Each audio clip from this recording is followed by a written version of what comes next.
What God cannot do does not exist. I'm giving this testimony from United States. December 19, 2024. My daughter, she went from having just a sore throat to being rushed to the hospital. And when we got to the hospital, because it kept getting worse, so when we got to the hospital, exactly 10 minutes after getting to the hospital, she stopped breathing. No pulse, nothing. And the doctor started, nurses, like bunch of people all over her. They started giving her CPR and I was going crazy. When I said crazy, I mean crazy. And as at that time, I knew nothing about NSPPD. I never even heard about Papa as at that time. I don't know how. So they started giving her CPR. They were on her for like an hour trying to bring her back. Whenever they got a pulse, they would get a pulse, no pulse again. I was praying to God, please. I was trying to make an exchange, telling God, just take my life and bring my baby back. Take my life and bring my baby back. I was going mad because it was looking so bad. Even at the time, some people were discussing to call the time of death because there was no pulse. I mean, she was literally gone. And some were discussing like, no. At the time they called me, and I think that was about like an hour after they were doing CPR on her. They called me and then they told me, okay, the only thing they can do right now is to take her to surgery room. So they rushed her to the surgery room, and because we got to the hospital around 4 a.m. in the morning, so they took her to surgery at about 5 after 5. We didn't finish the surgery until like 7 p.m. and we waited and waited. When the surgery was done, so different people, they came up to my husband and I, they kept asking, what happened? Your daughter was so sick, what happened? I can't even explain what happened because the only thing she was complaining about was sore throat, and she was given the medicine and suddenly it just went.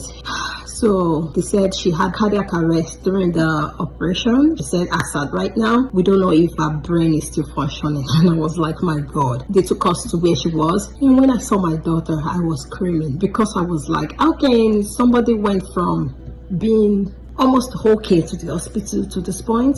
She was on life support. And that went on for about 3 days. We were at the hospital. So at the third day, some group of doctors came up to me and they said, well, you know, your daughter is on life support. So I was like, yeah.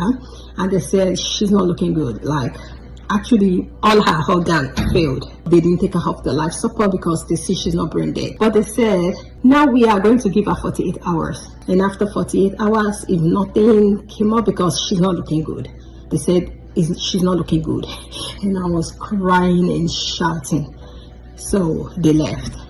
And on that same day, because I was not even myself, so I think about 12 a.m. I checked my phone. I saw that my brother had sent me a message on WhatsApp, and my brother is a Muslim. I came from a Muslim family, and the message says, my friend said I should send you this link, that what God cannot do does not exist. So I opened the link, then I saw the prayer had ended. That was 26th of December. So, and the prayer ended. So I thought there's going to be another one the next day. I was so eager because they gave her 48 hours took her off life support.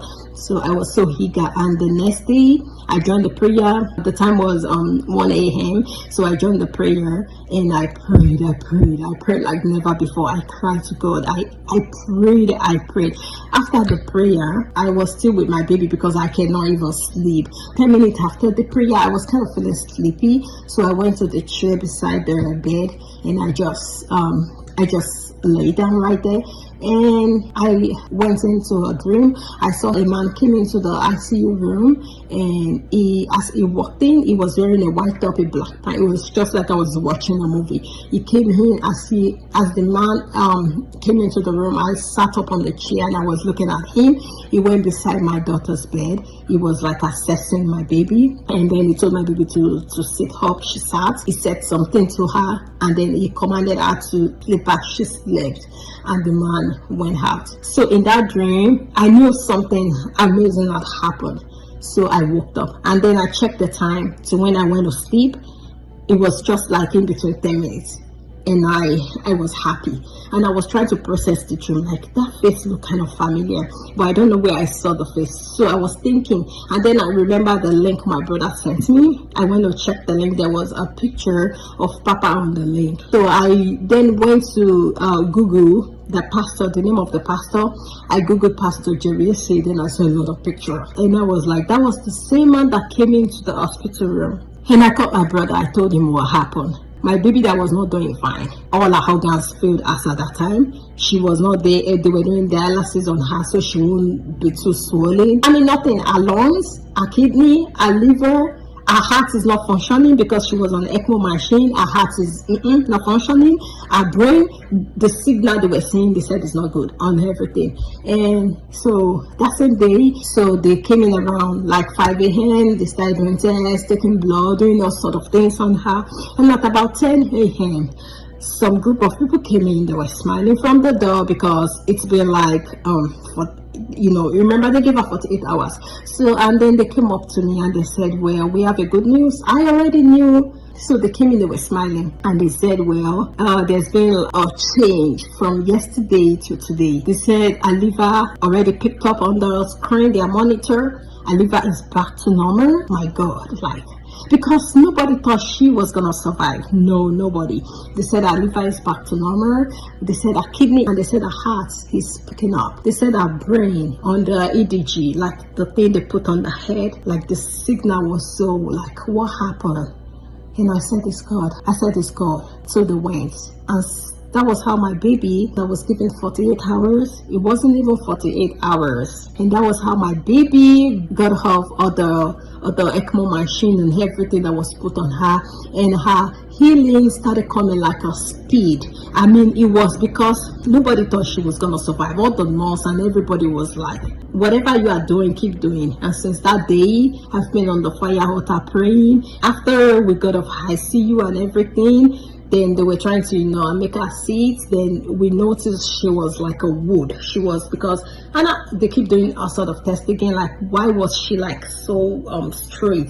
I mean, the first time they sat her down, it was just like they were trying to break her back because she was just straight. Every part of her body was just straight, going the way she was on the bed. And they said, well, they were doing a series of tests, what happened, this and that. And some group of surgeons, different people like neurology, like different kind of people, I don't even know. So, but the only thing they come up was, well, this girl was like almost gone. Like, when person died, they go stiff, that they don't know what happened, but so we started doing that, and I was still on the fire altar praying, and I think it should be around February. We were not in the ICU. They already moved us down to the ward where she's gonna do the recovery, and then we're gonna be sent home. They gave her a wheelchair. They actually thought because she can't move her hand, she cannot hit herself, and my baby after that time was 8 years old. She cannot do anything. I have to feed her. She cannot turn on herself. Whenever we turn her, we have to put a weight so she don't roll back. And I know God who did that, who brought her back to life, is gonna finish the work. So I keep praying and praying. And on February, I keep asking the doctor, what happened to her? Just give me a name, because the little time I've been on the fire altar, I need a name, so I can give God the name. And God is going to give the name to his son. And I keep asking them. Some people came in and I asked them, what happened to her? Like, why is she like that? And the only thing they told me, like, I think she had a muscle breakdown all the time she was just on the bed. So she had a muscle breakdown. And the name rhabdomyolysis. So I started praying with that name. And I told my God, rhabdomyolysis, please put this name in the mouth of your son, and I know my baby will be healed, because she cannot be on the wheelchair. She cannot do anything. Her hand was just straight. It cannot be folded. Nothing. Her leg and everything. So I keep praying and praying and praying. And it should be on the 17th or the 18th. I was like tired as never before. So when the prayer started, for the first time, I just left my phone on and I slept. I was already sleeping. And in my slept, I heard somebody shouted in my ear, like they put a speaker in my ear. And the person said, wake up, your daughter's case is being mentioned. And I woke up. But by the time I woke up, the only thing Papa was saying, let it be reversed. And I was like, okay, I need to know what to be reversed. So I put the playback now a little bit, and I heard Papa say rhabdomyolysis. Rhabdomyolysis. Rhabdomyolysis. If you are the one, put it on the live stream. The devil is a liar. Oh, yeah, that's let it be reversed. And I shouted. I was not supposed to because I was still at the hospital. The nurse came in. What happened? I was like, no, I'm praying. So they went back out. And I was rolling on the floor. Thank you, Jesus. Thank you, Jesus. Thank you. I was praying. I went to my daughter's bed. She was sleeping. I kissed her. I was like, baby, you can now stand up. You can sit. Our prayer has been answered.